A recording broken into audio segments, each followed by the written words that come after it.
Oi, oi pessoal, tudo beleza?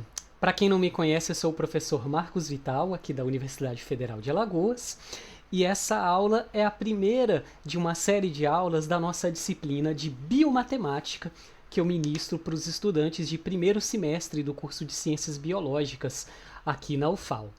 Galera da disciplina, nós já tivemos nossa primeira aula ao vivo e eu falei que faltava um pedaço que eu queria complementar. Esse pedaço vem agora.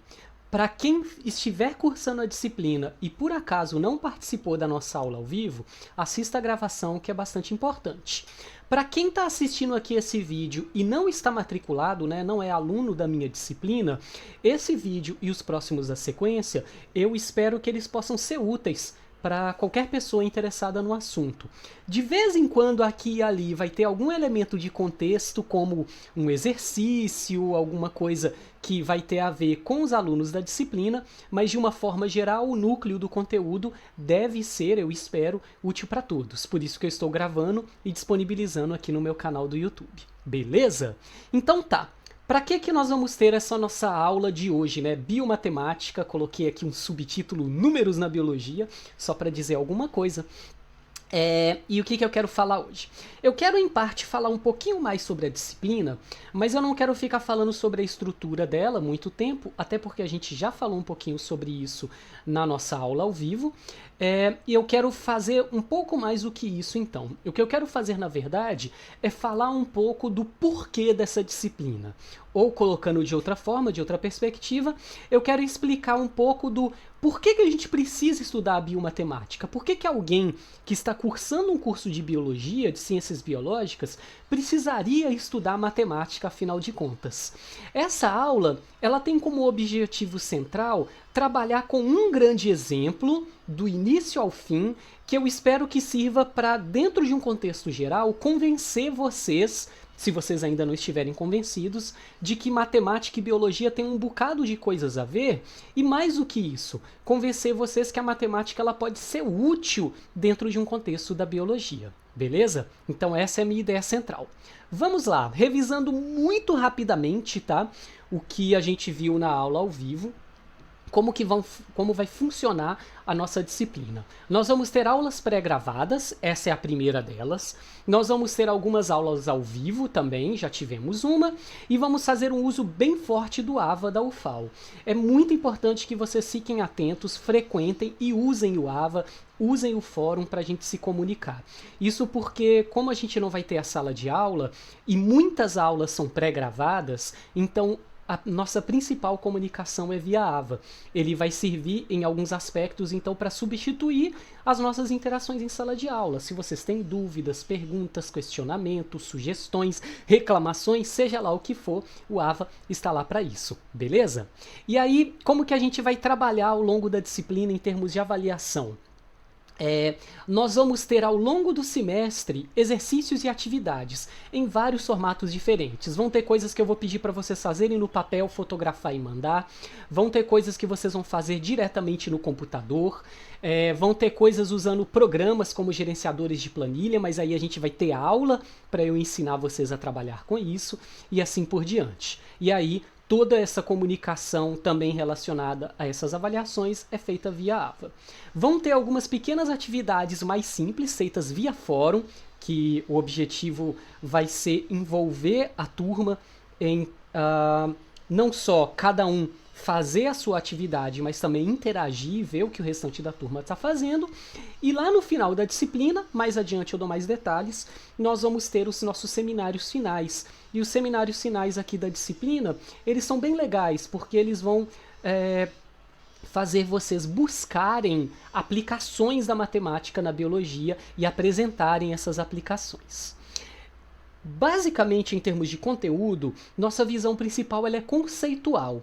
Lembrando que uma visão conceitual da matemática vai envolver um pouquinho de resolução, mas aqui no contexto online isso muda um pouquinho de figura e vocês vão aos poucos se acostumar com isso conforme os nossos exercícios e atividades acontecerem.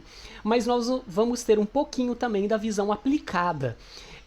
Quando eu falo de visão conceitual, eu estou falando de, ainda assim, usar exemplos que são da biologia. Então vocês vão ver que em todas as nossas aulas, quando a gente estudar, por exemplo, as primeiras funções que nós vamos estudar, nossos exemplos vão ser exemplos biológicos, nossos pontos de partida vão ser sempre da biologia, porque isso é totalmente fundamental para mim, tá bom? Agora, nós vamos ter a chance de ver aplicações concretas, reais, coisas do mundo real na qual a matemática é usada mesmo em uma questão biológica, em um problema biológico ou em um sistema biológico? Sim, nós vamos ver. Um pouquinho a gente vai ver na aula de hoje, porque eu vou dar um exemplo, mas um bocado de coisas vocês vão apresentar, vocês que estão matriculados, porque nós vamos ter exatamente isso como temática dos nossos seminários finais. Belezinha? Bora lá! Bora partir para conteúdo. A gente pode começar tentando definir, né? Afinal de contas, o que é matemática? E assim, meio óbvio talvez, né? A gente vai trabalhar com essa ideia de que biomatemática é matemática aplicada à biologia. Deixa eu deixar o Snape aí um pouquinho, repetindo infinitamente, obviamente, mas deixa eu só fazer um comentário aqui antes de eu seguir para o próximo slide. Tem uma importância interessante em saber disso, por mais que pareça óbvio, mas é o seguinte: se biomatemática é matemática aplicada à biologia, então biomatemática é matemática. Quer dizer, a matemática, com todo o seu desenvolvimento, pode nos fornecer ferramentas que são aplicadas na biologia. Beleza? Então significa que tudo que a gente vai usar também pode ser estudado a partir, por exemplo, de um livro de matemática que não seja um livro de biomatemática. O que eu quero dizer com isso? Eu quero dizer que nós vamos ter um conteúdo na disciplina e eu tenho algumas bibliografias que eu indiquei para vocês. Existe uma única bibliografia, um único livro de biomatemática que infelizmente não existe em formato digital. Então, quando a gente tinha o ensino presencial, a gente tinha acesso, vocês, né, na verdade, tinham acesso a esse livro na Biblioteca Central. Ele é um livro de matemática para ciências biológicas, o que é muito interessante. Mas mesmo nessa época, eu sempre reforçava para os meus alunos que qualquer livro que contém o nosso conteúdo serve para se estudar. Porque no fundo, a biologia que vai aparecer aqui, ela vai servir para quê? Ela vai servir para dar contexto, para dar significado, para dar o cenário no qual a gente vai trabalhar com a matemática. Então vocês podem estudar por qualquer tipo de fonte. Para quem não conferiu, vai lá no AVA, olha o plano da disciplina e tem uma lista de bibliografia. Dá uma olhadinha. Eu me esforcei para incluir na lista de bibliografia material que esteja disponível gratuitamente, né, de forma aberta em formato digital, porque a gente está nesse momento de ensino remoto. Então vocês podem dar uma navegada, dar uma olhada no material que eu sugeri, mas vocês podem buscar material também. Beleza? Então agora vamos seguir, tá bom, com o Snape. Na prática, a gente vai pensar na biomatemática com muita frequência quando a gente lidar com uma coisa que nós costumamos chamar de modelos matemáticos. E o que é um modelo matemático? Um modelo matemático ele é basicamente uma representação da natureza e do seu funcionamento. Ou, talvez sendo um pouquinho mais específico, um modelo matemático ele vai ser uma representação de um fenômeno natural, não da natureza toda, porque a natureza toda é muito complicada, mas ele vai ser uma representação de um fenômeno natural e do seu funcionamento. A gente vai ver um exemplo muito claro disso quando a gente começar a estudar as funções, que é o nosso próximo assunto. Mas guardem na cabeça isso. Agora, é interessante pensar que esses tais modelos matemáticos, eles servem para várias coisas. Eles servem para a gente descrever um fenômeno natural. Então você usa a linguagem matemática para descrever esse fenômeno. Ele serve para a gente compreender um fenômeno. A partir do momento que você descreve esse fenômeno matematicamente, você começa a ter uma compreensão sobre o funcionamento dele. Ele serve para prever. Se a gente quiser pegar um exemplo muito simples, a gente poderia... Aliás, não é nem tão simples, porque as versões sofisticadas são complexas. Mas a base é simples. A gente pode pensar, por exemplo, no crescimento da população humana. Hoje, se você entrar no Google e colocar de previsão da população da Terra em 2050, por exemplo, você vai achar previsões que inclusive com toda certeza vão ser bastante precisas, a não ser que o mundo passe por alguma mudança muito drástica, muito rápido, né? Uma grande catástrofe ou coisa assim poderia alterar, mas tirando isso, esperamos que não aconteça, a gente tem previsões bastante claras do que vai acontecer. Então, nós também usamos, isso é feito a partir de modelos matemáticos. A gente tem o histórico do crescimento da população humana, nós temos todas as nossas características biológicas muito bem conhecidas, então nós podemos descrever o tamanho da população a partir de um modelo que descreve como ela cresce ao longo do tempo, e a gente pode extrapolar esse modelo e prever. Quanto mais tempo no futuro, mais a previsão vai ficar vaga. Mas previsões para algumas décadas, por exemplo, são super tranquilas e tem uma chance altíssima de acertar ou de errar por bem pouquinho. E por último, aí essa é a parte que parece pegadinha, a gente trabalha com modelos matemáticos para simplificar a natureza. Aí eu não resisti e tive que usar esse meme, um meme tipicamente brasileiro, eu acho. Enfim, vamos lá. Olha só, como assim? Marcos, você está falando aqui comigo que você vai usar um modelo matemático e isso de alguma forma vai simplificar a coisa? Como assim? Na verdade, por mais absurdo que pareça, é. Sabe por quê? Porque nós estamos falando aqui especificamente de biologia. E biologia é extremamente complexo. Imagine... isso tem uma frase, eu não sei mais a origem dela, sabe? Dessas coisas que você escuta em sala de aula, aí vai sendo propagada e você já não sabe a fonte original, mas aparentemente tem algum autor ou autora por aí que ao falar sobre essa questão do quanto que um modelo matemático pode ser mais simples ou mais complexo, falou uma coisa mais ou menos assim, ó. Se você criasse um modelo matemático que descrevesse nos mínimos detalhes todo o processo de fluxo de água de um riacho, mas com todos os detalhes, cada molécula de água está dentro da descrição do seu modelo, cada curvinha, cada rodadinha, cada espirradinha que a água dá, ela faz parte do seu modelo. Esse modelo ele ia ser tão complicado, tão absurdamente complexo matematicamente, que ia ser muito melhor sentar na beira do riacho e ficar olhando para ele. Qual que é a ideia de dizer que os modelos vão simplificar? A ideia é que muitos fenômenos naturais que nós estudamos, eles são de uma complexidade absurda.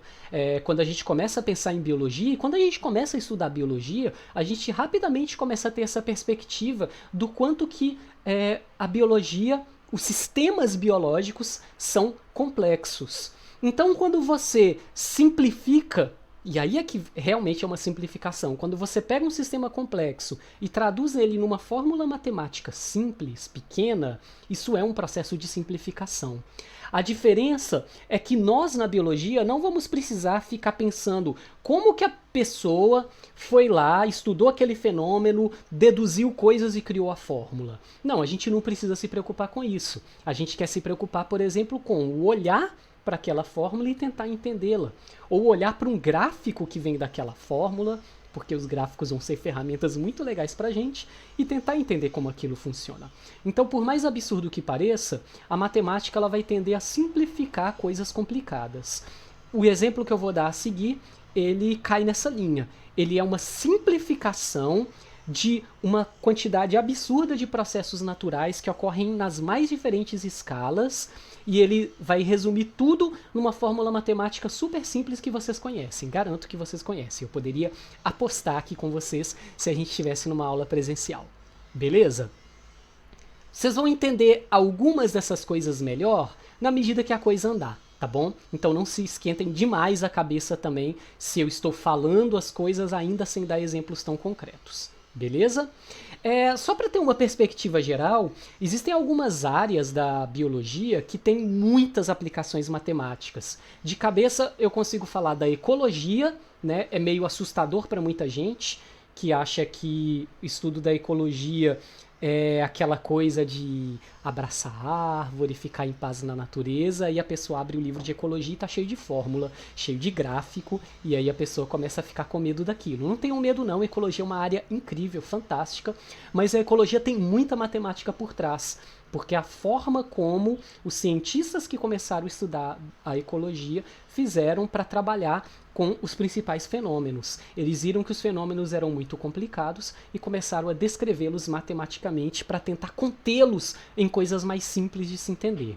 A epidemiologia é uma outra área muito matematizada na biologia. Vocês, hoje em dia, um tema recorrente é a questão das vacinas. Outro tema recorrente é como doenças se espalham, e tudo isso é campo da epidemiologia. E a epidemiologia vai estudar, por exemplo, quanto de cobertura vacinal você precisa para que uma população esteja segura. A epidemiologia vai estudar e tem modelos matemáticos para entender como que doenças com diferentes características se espalham em uma população, fazer modelos de previsão de como ela vai se espalhar caso determinadas medidas não sejam tomadas, e assim por diante. Tem um monte de matemática por trás disso. Aí a gente tem também áreas como fisiologia e genética. Na genética a gente tem, no mínimo, aquela matemática básica das probabilidades que vocês já devem ter estudado lá no ensino médio. O pai tem o olho de tal cor, a mãe tem o olho de tal cor, qual que é a probabilidade do filho ter... Aí você vai lá, faz um monte de continha, mas tem coisas bem mais complexas do que isso para a gente estudar a genética e sistemas de genes usando matemática. Dentro da fisiologia, você tem coisas que passam pela biofísica, e física sempre tem um monte de matemática, né? Como, por exemplo, você entender fluxo sanguíneo num corpo, e esse fluxo... ele é bastante complexo, mas existe toda uma física dos fluidos que tem toda uma base matemática com fórmulas para descrever como esse fluxo se dá. No caso dos nossos corpos, isso é bastante complicado, porque são líquidos com uma viscosidade alta, eles têm partículas, né, as células sanguíneas, então tem um monte de coisas. E aí eu coloquei um com certeza muito mais, porque eu tô dando exemplos mais ou menos apanhando assim, geral, né, coisas que eu conheço, coisas que eu já vi, mas com certeza existe um bocado de coisas a mais nesse sentido. Isso é muito importante, então, de se ter em mente para quem está estudando biologia, para quem está querendo estudar e, principalmente agora, né, porque esse é o foco, para quem está começando a estudar biologia. Quem está começando a estudar biologia tem que ter em mente que existe bastante matemática por trás. Mas aí, ao mesmo tempo, tem que não ficar desesperado, caso seja ruim de matemática, porque a nossa necessidade de compreensão ela é geralmente muito mais conceitual. Existem pessoas que vão para biologia e que depois, de repente, estão lá fazendo, derivando coisas super complicadas, mas não é a regra geral. A regra geral é que a gente seja capaz de, depois que essa pessoa que entende muito fez todo o trabalho dela, colocou numa coisa mais compreensível, a gente ser capaz de acompanhar aquele conhecimento, a gente é capaz de ter pelo menos uma noção básica daquilo. Beleza? Eu falei isso na aula ao vivo. Deixa eu só, antes de passar para o próximo slide, onde começa o nosso exemplo, e é muito importante reforçar isso. Quando a gente vai trabalhar, pelo menos na minha disciplina de biomatemática, nós não vamos ficar preocupados, por exemplo, em saber fazer um monte de conta de cabeça. Quando a gente tinha as aulas presenciais, a coisa que mais acontecia era eu estar resolvendo o exercício no quadro e errar. Só que quando chegavam os exercícios e as provas para os alunos fazerem, todo mundo estava com uma calculadora na mão. A gente anda hoje em dia, diferente do que os professores de quando a gente era criança falavam, a gente anda com uma calculadora no bolso. Então a gente não precisa se preocupar imensamente com saber fazer um monte de continha. As calculadoras estão aí para isso. Mais do que isso, e esse efeito vai ser ainda mais forte para essa turma remota e para turmas futuras que pegarem um pouco disso também, nós vamos usar muito os nossos computadores para que eles trabalhem a nosso favor, e toda a parte dura, toda a parte de contas, de cálculos, o computador faz pra gente. Então a gente entra com a lógica, com a compreensão e com os conceitos. Beleza? Então bora! Olha só, existe uma questão muito importante na biologia e que é uma questão bem fundamental dentro da área de ecologia, que é saber onde estão as espécies, tá?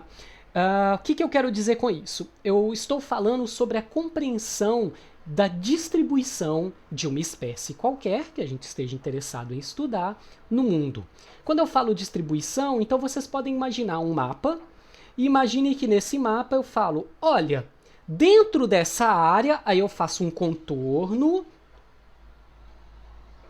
Esse contorno que eu fiz é a área de distribuição, vamos dizer, do lobo-guará, que é uma espécie nativa da fauna do Brasil. Então eu faço o desenho no mapa e falo que aquilo é a área de distribuição do lobo-guará.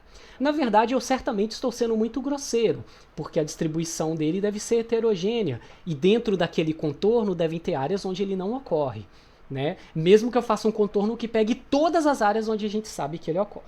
Acontece que existe um contexto por trás disso que normalmente pessoas que são de fora da biologia ou que estão começando a estudar biologia, elas ainda não percebem, que é o contexto sobre o nosso desconhecimento sobre a distribuição das espécies. Então eu vou fazer uma sequência rápida na qual eu vou fundamentar ela com artigos publicados, tá?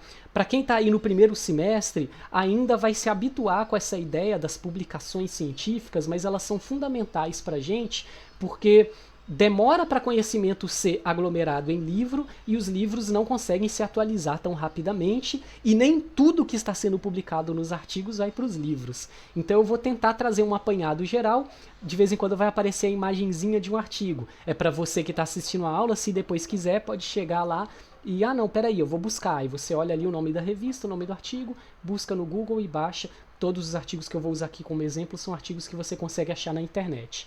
E aí, deixa eu abrir um outro parênteses. Os slides vão ficar disponíveis, tá? Então, para quem é aluno da disciplina, vai ter um link lá no AVA. Para quem, porventura, estiver assistindo no YouTube, é só ir na descrição do vídeo para achar o link para baixar os slides, caso vocês precisem deles, não precisa ficar voltando no vídeo só para ver o que apareceu no slide, beleza? Mas vamos lá um pouquinho para o nosso contexto, para vocês entenderem do que eu estou falando. Olha só, a gente sabe hoje em dia que deve existir no mundo alguma coisa em torno de 10 milhões de espécies. Essa não é uma estimativa das maiores, existem estimativas de que pode ser muito mais do que isso, ela é uma estimativa mais ou menos conservadora, tá bom? E ao mesmo tempo, nós conhecemos alguma coisa aí em torno que não passa de 1,5 milhões.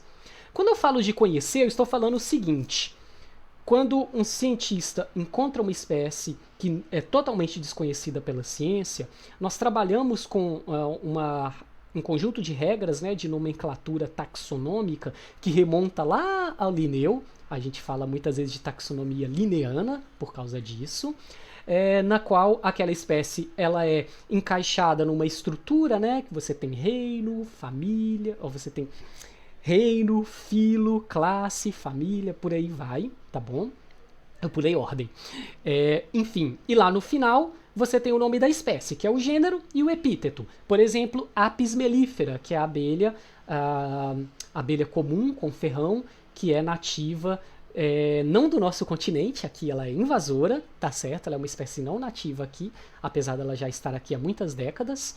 E ela é nativa de uma boa parte da África e uma boa parte da Europa também ali, logo acima da África, tá? Então você tem lá Apis mellifera. Então quando a gente faz a pergunta quantas espécies existem no mundo, nós estamos falando desses nomezinhos. E existem muitos modelos, o quê? Matemáticos, óbvio, para a gente tentar prever quantas espécies nós ainda não conhecemos. Tem vários truques legais aí que os pesquisadores inventaram para tentar chegar nessa resposta.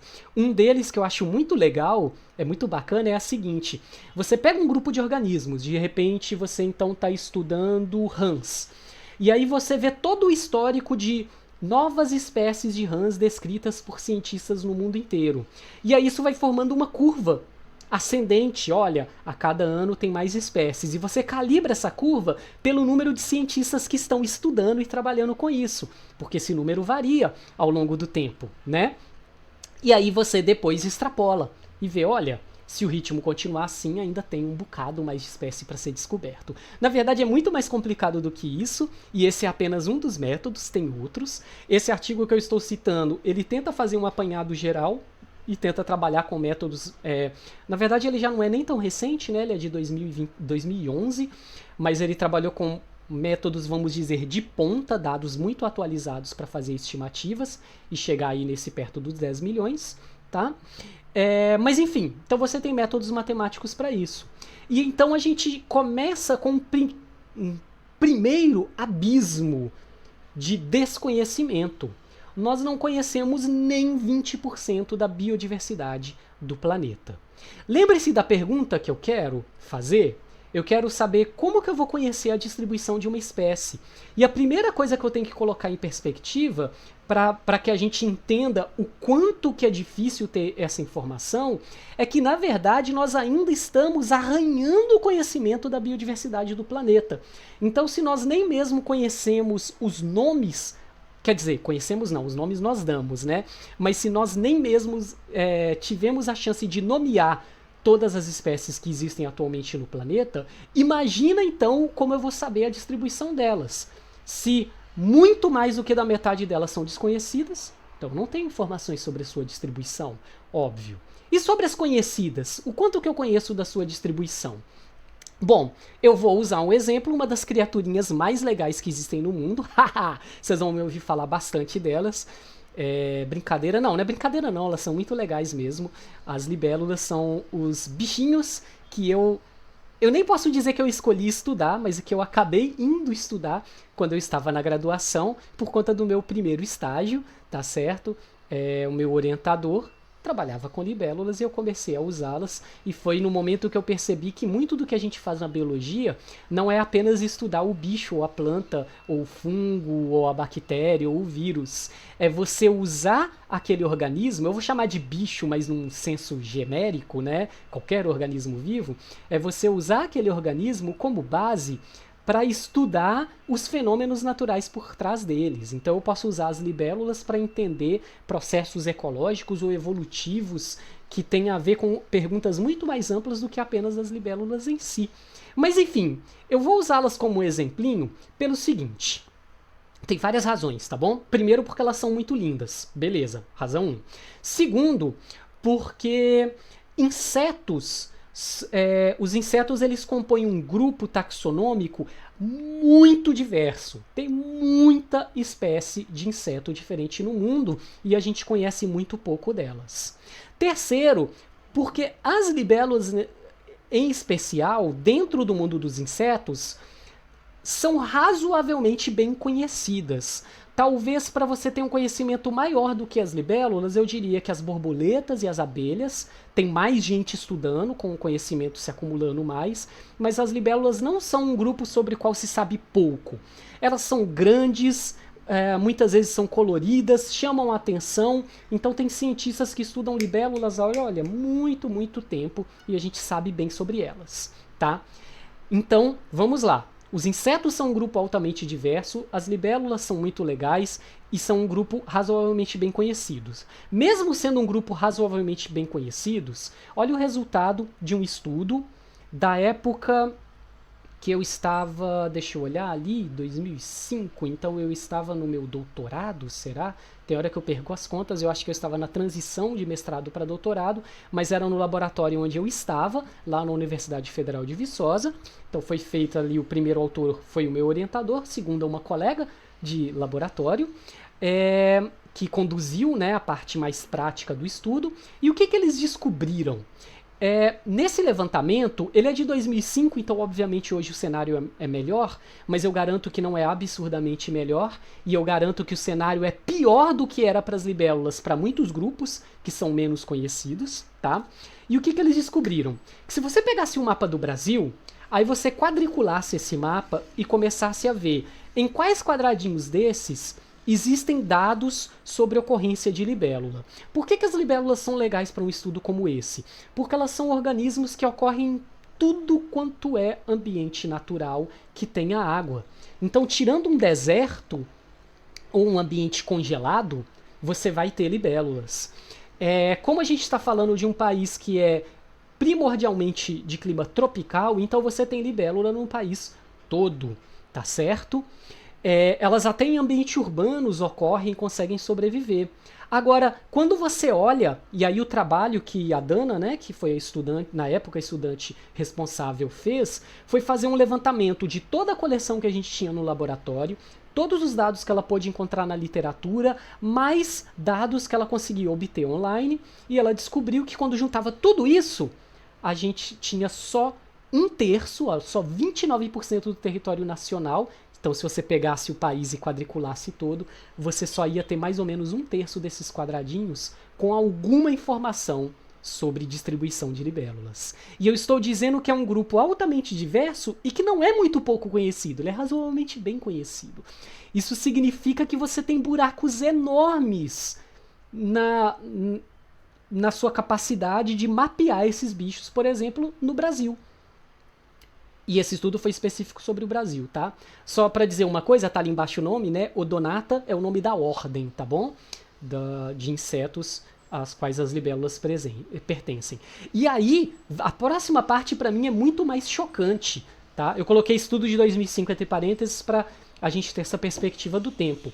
Quando esse estudo foi feito, aí você olhava esses quadradinhos e só 3,5% do território nacional tinha registros de mais de 50 indivíduos. Ou seja, o registro que eu falo é o seguinte: algum pesquisador ou pesquisadora foi naquele local, coletou ou observou e registrou que aquela espécie ocorre lá.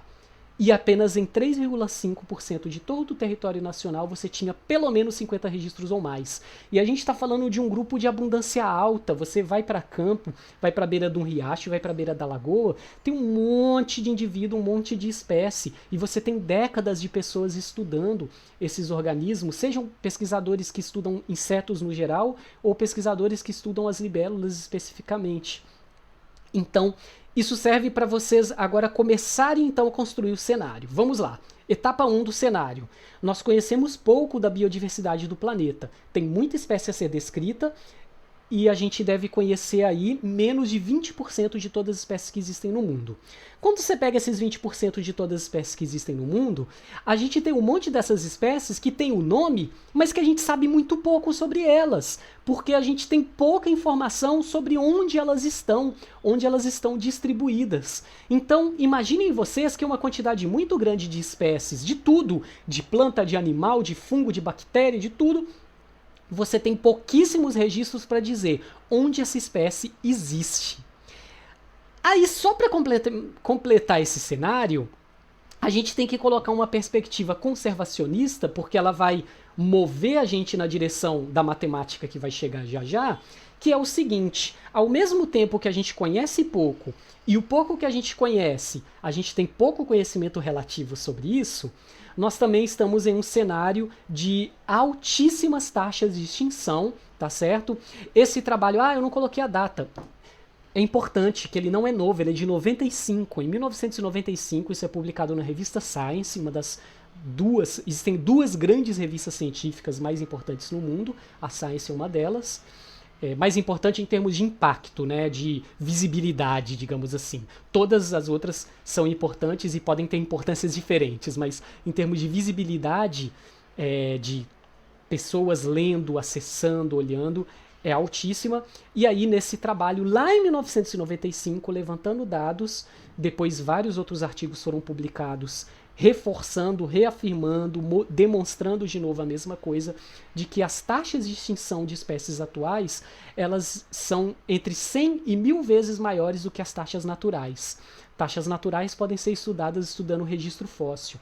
Isso equivale ao que aconteceu em alguns poucos casos na história da Terra em episódios de extinção em massa. Então nós estamos num momento crítico na história do planeta, que é o fato de que as ações antrópicas estão causando extinções que, se continuarem no mesmo ritmo, elas vão, num futuro distante, ser equivalentes a, por exemplo, olha, quando os dinossauros foram extintos no final do Cretáceo, provavelmente pelo choque de um meteoro gigantesco na Terra, e milhões de espécies desapareceram do registro fóssil por causa desse impacto.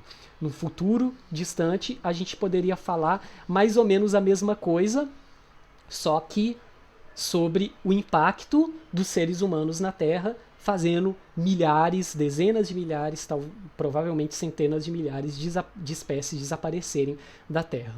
Então, quando a gente junta isso tudo, a gente tem um cenário bastante sombrio. A questão é a seguinte: como que você pode lidar com isso? Bom, você pode coletar mais dados. Normalmente isso está atrelado a aumentar investimentos na ciência, o que é um problema hoje em dia, mas isso é fundamental. Você pode trabalhar com a população. Existem, por exemplo, iniciativas muito legais de ciência cidadã. São iniciativas que tentam criar uma ponte entre pessoas que não têm treinamento científico para que elas possam gerar dados científicos. Por exemplo, eu pego essa minha calculadora, que também é uma máquina fotográfica, e se eu gosto da natureza, eu posso fotografar aves, plantas, libélulas, vários organismos. Eu posso lançar isso na internet, existem projetos para isso, e cientistas que têm treinamento podem olhar e falar: olha, eu sei qual é essa espécie, pega o dado de localização geográfica daquela foto e de repente sugere uma informação que não existia antes. Então existem esses projetos hoje, eles são muito legais. Isso tudo pode gerar mais dados. Paralelamente a isso, a gente precisa preservar os ambientes naturais para que essas espécies não sejam perdidas. Agora, ainda assim, a carência de conhecimento é muito grande e todas essas medidas, coletar mais dados, aumentar investimentos, trabalhar com a população... Eita, gente, faltou um R ali, era trabalhar com a população, que horrível, até doeu agora. Preservar a natureza são coisas que funcionam em prazos maiores, elas são medidas necessárias, mas hoje eu preciso entender a distribuição das espécies para pensar em planos de conservação ou outras coisas, como eu vou dar exemplo depois. Como que eu faço? Aí eu posso usar modelinhos matemáticos. Gente, eu vou agora construir um exemplo com vocês, tá bom? Nesse exemplo que eu vou construir, eu vou tentar demonstrar para vocês como uma fórmula matemática que vocês nunca esqueceram, garanto, vai ser capaz de permitir a gente saber onde essas espécies estão. Beleza? Vocês estão prontos? Então, já vamos para essa parte. Lá vai. Então, vamos lá. Vamos começar o nosso modelo, a construção dele, com alguns registros de distribuição. Quando vocês ouvirem alguém falar isso, né, essa expressão-chave, registro de distribuição, a pessoa está falando literalmente de pontinhos no mapa. Pontinhos no mapa, olha ali, eu peguei um pedacinho do mapa. Aqui a imagem é de uma espécie, eu esqueci a espécie específica, tá bom? Mas é de um gênero Partamona. São abelhas nativas do Brasil, abelhas sem ferrão, bem interessantes, um grupo bem bacana de se estudar, tá bom? Não é só de libélulas que eu falo. E imagine que tudo o que a gente sabe sobre essa espécie sejam apenas esses pontinhos que vocês estão vendo no mapa. Ou seja, eu sei que existem indivíduos que foram coletados nesses locais, tá bom? Que estão marcados no mapa. Então eu sei que algum pesquisador ou pesquisadora registrou e confirmou a ocorrência dessa espécie nesse local. Isso muitas vezes é feito por algum trabalho que foi publicado, um artigo científico, aí no artigo tem lá a coordenada. Pode ser que isso seja um dado de um bichinho que está espetadinho numa coleção em um museu, daí a importância absurda dos museus de história natural, para que a gente colete, acumule conhecimento sobre a biodiversidade, e muitas vezes dados dos museus são digitalizados e ficam disponíveis para pessoas que não têm como ir no museu para acessar a coleção. Ou de repente poderia ser um projeto daqueles que eu mencionei de ciência cidadã. Vai que essa foto foi uma pessoa que era uma entusiasta que gosta de abelhas, tirou a foto, tirou de vários ângulos, tirou foto do ninho de vários indivíduos, colocou online, e aí um cientista foi lá: eu trabalho com isso é a Partamona helleri, por exemplo. Não tenho a menor ideia se porque eu não conheço bem as espécies. E aí isso virou um registro. Então aqui nós temos alguns desses pontos, na verdade é mais de um ponto com outro sobreposto, mas vamos fingir que são apenas 4 pontos. Então eu sei que a espécie ocorre nesses locais. E aí eu olho para todos esses buracos, mesmo que eu fizesse só um contorno. Imagina que eu fizesse um contorno, ia virar tipo um triângulo quase, né? Conectando os pontos por um polígono em volta deles. Ainda assim, eu ia ter um espaço, olha, entre o litoral e o interior ali, por exemplo. O que está acontecendo? Será que não ocorre nada? Tem um buraco na distribuição? Provavelmente não. O que está acontecendo é que o registro de distribuição ele é algo específico. Uma pessoa, no determinado ano, foi em um local, pegou o dado com o GPS e registrou a ocorrência daquela espécie lá. Todos os locais onde eu não sei se a espécie ocorre, é isso que acontece, eu não sei. Eu posso até deduzir que eu não vou encontrar essa espécie na Antártida, eu posso deduzir que eu não vou encontrar no deserto do Saara. Na verdade, conhecendo o gênero Partamona, eu posso dizer com bastante segurança que eu não vou encontrar essas espécies em qualquer lugar que seja fora da América Latina. Beleza, mas para por aí o que eu posso deduzir. Aí, se eu estudo mais essa espécie, eu posso ainda fazer algumas deduções. Olha, essa é uma espécie que ocorre tipicamente em que tipo de bioma? Ah, ela é típica da Mata Atlântica? Não, ela ocorre também na Caatinga? Ou ela ocorre em tal ambiente? Eu posso fazer algumas conjecturas, mas ainda assim o meu desconhecimento sobre a distribuição dela é enorme. Beleza. Só que aí eu venho agora com uma coisa sobre a qual eu tenho muita informação. Existem hoje vários projetos que nos dão... Eu coloquei esse mapa só porque ele é bonitinho visualmente, tá? Que nos dão informação climática, topográfica e dependendo de o quanto você quiser trabalhar em cima disso, até de cobertura vegetal do planeta todo, baseado em históricos de estações meteorológicas distribuídas pelo mundo todo e em imagens de satélite. Então isso é muito legal. Se tem uma coisa que a gente pode conhecer muito bem, e aí... depois eu vou de novo para o mapa, são as informações detalhadas sobre... Não, peraí, eu tenho que tomar cuidado com essa frase. Eu não vou dizer informações detalhadas sobre o ambiente, sobre alguns aspectos do ambiente. Por exemplo, informações climáticas básicas, como dados de temperatura e de precipitação. Eu sei quando chove muito, quando chove pouco, eu sei qual é a pluviosidade média ao longo de um ano, eu sei qual é a pluviosidade ao longo de décadas para construir um histórico e saber o que é típico de uma determinada região. Eu sei como é o regime de temperatura, a variação diária, a variação mensal, a variação anual e por aí vai. Agora, para pensar um pouquinho, porque essa é uma pergunta que a gente ainda não fez e ela é importante para o nosso todo. A gente está perguntando onde essas espécies estão, mas o que determina a distribuição de uma espécie? Por que, por exemplo, eu tenho lobo-guará no Brasil e eu não tenho lobo-guará nos Estados Unidos? Por que eu não tenho lobo-guará na África? Por que eu não tenho lobo-guará na Austrália ou no deserto do Saara? Dependendo do lugar que eu estou perguntando, a resposta ela pode ser parcialmente diferente. Em alguns desses locais eu não tenho lobo-guará por razões evolutivas.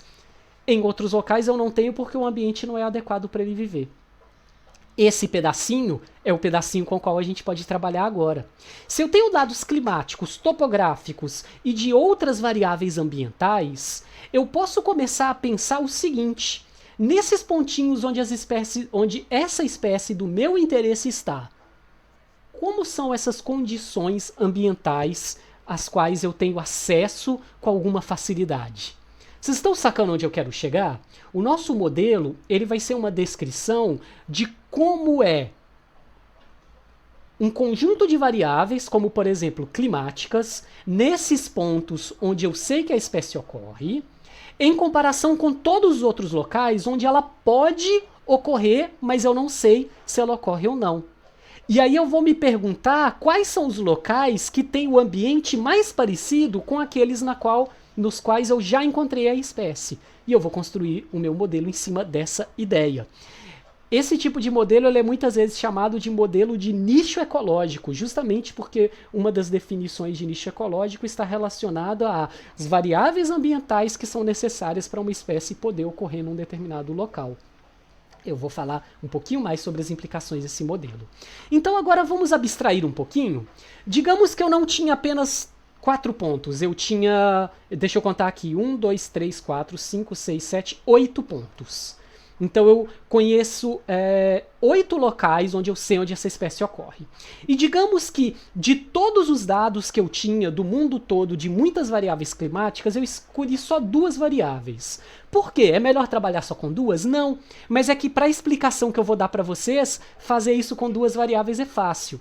Para o computador, se no lugar de 2 eu usasse 37, ia ser irrelevante, ele ia calcular tudo. E o modelo que eu vou descrever, na hora dele ser processado de verdade, é o computador que faz, não é uma pessoa. Mas aqui eu quero dar um exemplo.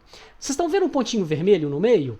Digamos que esse pontinho vermelho seja a média. A média do quê? Ora, eu encontrei essa espécie, olhem para o eixo horizontal, que é o eixo da temperatura. Eu encontrei essa espécie em locais com algumas temperaturas diferentes. A temperatura média é essa, e eu vou presumir que essa temperatura média ela se aproxima do que é um ambiente ideal para aquela espécie sobreviver. Ou seja, eu olhei para esses pontos onde a espécie ocorre, aí eu peguei a temperatura de cada um e calculei a média e falei, olha, eu sei que essa temperatura média representa mais ou menos bem locais onde essa espécie pode ocorrer. Depois eu fiz a mesma coisa com a precipitação. Ela varia aqui, na vertical, cada ponto tem um valor de precipitação e o pontinho vermelho é a média. Então, o que o pontinho vermelho é para mim? Ele é a referência, ele é o centro do meu modelo. Eu estou pensando nele como condições ambientais legais para a minha espécie. De novo, eu peço para vocês imaginarem que se vocês tiverem múltiplas variáveis ambientais, e acreditem em mim, a gente tem mapas desse jeito para o mundo, para um monte de variáveis ambientais diferentes, tá bom? Com precisão gigante, tipo 1 quilômetro quadrado praticamente. Perdão. Imagine que para um computador não é relevante se eu estou calculando só para 2 ou para 10. De novo. Agora vai. Ou para 37. O computador ele vai fazer um pouquinho mais de conta, um pouquinho menos de conta, para ele vai ser fácil, tá bom? Agora imagine que eu trace uma área de interesse. Eu fiz bem grosseiramente aqui um grid, vocês estão vendo os quadradinhos? Aí digamos que essa é a minha área de interesse, ou seja, eu tenho aqueles 4 pontos, beleza? E eu calculo aquelas médias. Cada quadradinho desses, tirando os que estão no mar, óbvio, eu faço a seguinte pergunta. Como é o ambiente nesse quadradinho comparado com aquela média? Se o ambiente ele tem uma temperatura e uma precipitação idênticos àquela média, então isso é uma indicação de que aquele ambiente tem um bom potencial para minha espécie sobreviver. Faz sentido? De novo, imaginem que ali precipitação e temperatura eu usei só as duas, só para simplificar. A gente pode fazer isso com um conjunto, e nós temos essas variáveis. Diferente dos dados de distribuição, dados climáticos, topográficos e dados de imagem de satélite de cobertura vegetal, a gente tem acesso a muita informação. Então, de novo, eu vou repetir a pergunta. Qual é a diferença do ambiente desse quadradinho para aquela média que eu considero como sendo bom para a espécie? Se nesse primeiro quadradinho aquelas variáveis forem exatamente iguais a essa média, então esse é um ambiente ótimo.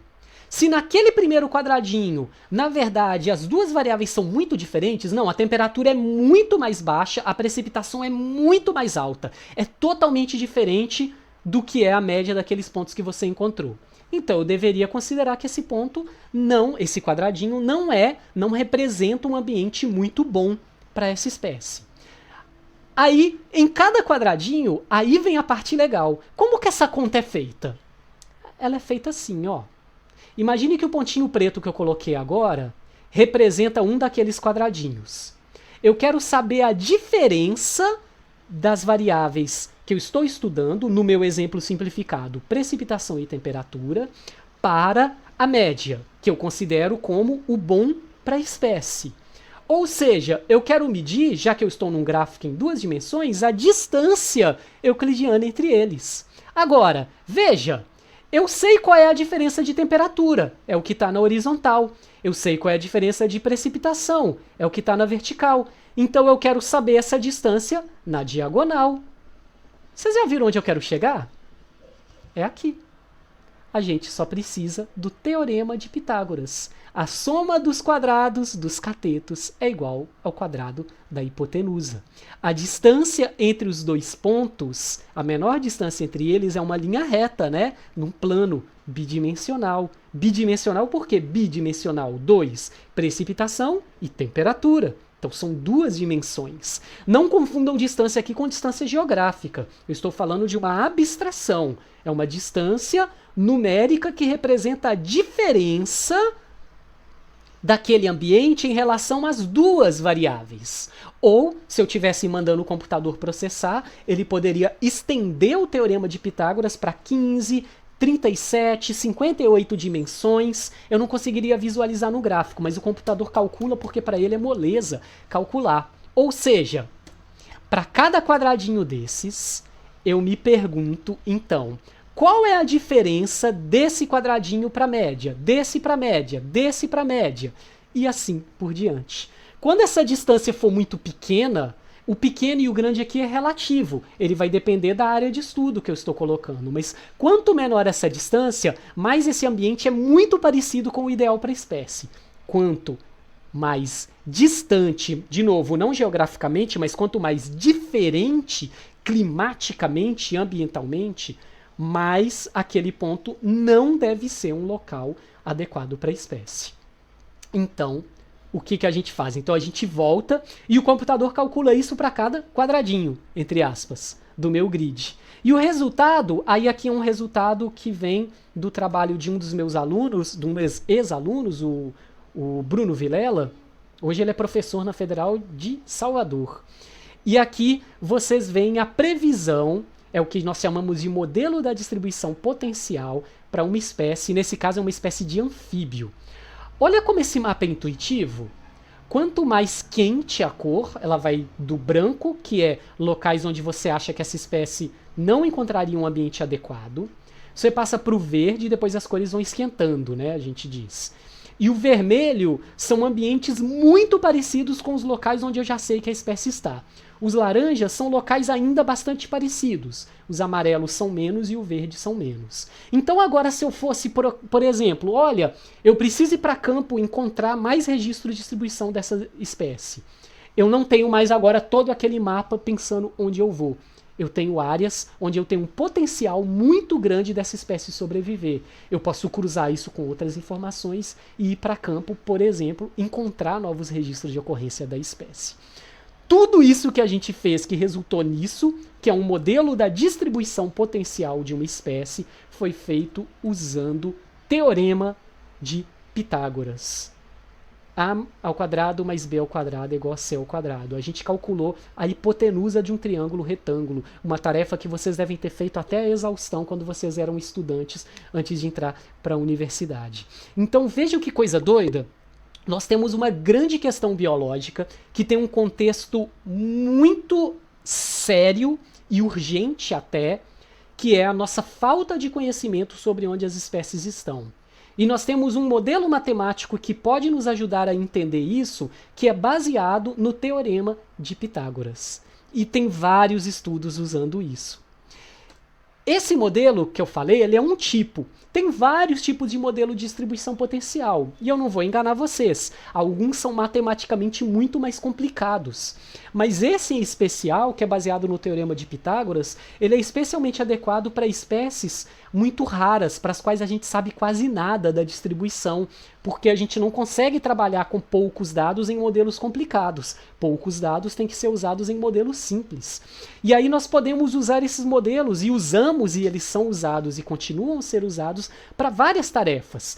Procurar espécies em campo. Então você precisa delimitar áreas potenciais para visitar e procurar a espécie. Fazer planejamento de conservação. Imagina que você cria um modelo desses para várias espécies e começa a tentar detectar áreas que são potencialmente áreas de confluência, de alta riqueza de espécies.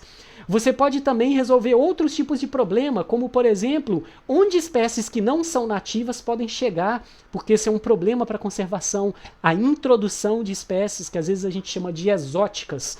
Não nativas é um termo um pouquinho mais amplo, né? Ele é bem específico, é uma espécie que não é nativo daquele local. E mais um monte de outras coisas possíveis que eu não vou ficar descrevendo aqui. É uma abordagem de pesquisa amplamente usada hoje em dia por pesquisadores da biologia das mais diversas áreas, estudando os mais diversos organismos, estudando ecologia, conservação, evolução, até mesmo transmissão de doenças, porque você pode ver, por exemplo, trabalhar com a distribuição potencial de vetores de doenças e mais um monte de coisas. E a base matemática qual foi? Desse exemplo que eu dei? O Teorema de Pitágoras. Isso que eu acho sensacional.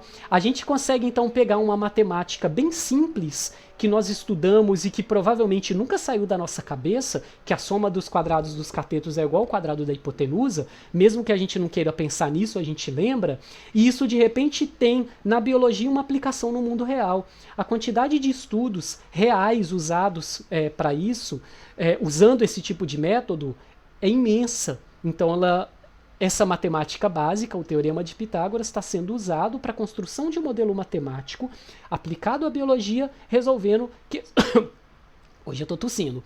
Resolvendo questões e problemas do mundo real. Não são meras abstrações, são problemas concretos sendo resolvidos usando métodos matemáticos. Agora, todo modelo vai usar métodos tão simples quanto Pitágoras? Não, claro que não. Espero que seja a última. São modelos dos mais simples aos mais complexos. Mas para que a gente está estudando a biomatemática? Para a gente entender a base. Para a gente ser capaz de ter uma compreensão como disso que eu acabei de mostrar para vocês. Para a gente estar preparado para a ideia, para nós estarmos preparados para a ideia de que a matemática ela tem aplicações na biologia e são aplicações muito concretas, elas são úteis, são importantes, a gente não pode fugir delas. Então, o que a gente vai estudar mesmo na disciplina?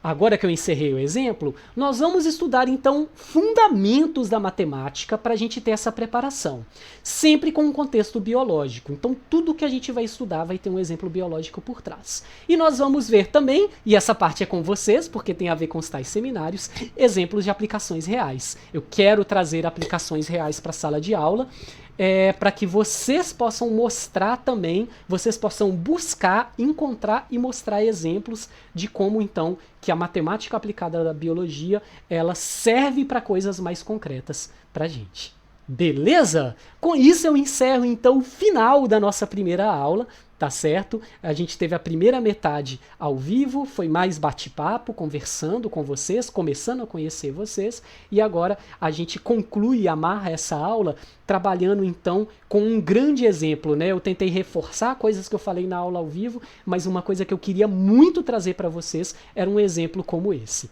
Beleza? Vocês que estão na disciplina, qualquer coisa, vão para o fórum. Terminou de assistir a aula, tem dúvidas, questões, perguntas, qualquer coisa. Para toda aula dessas eu vou criar um tópico no fórum. E aí serve para a gente papear sobre o conteúdo da aula, já que a gente não está em sala de aula para alguém levantar a mão e perguntar alguma coisa. Beleza? Então é isso aí, galera. Até a próxima aula. Valeu demais. Tchau, tchau.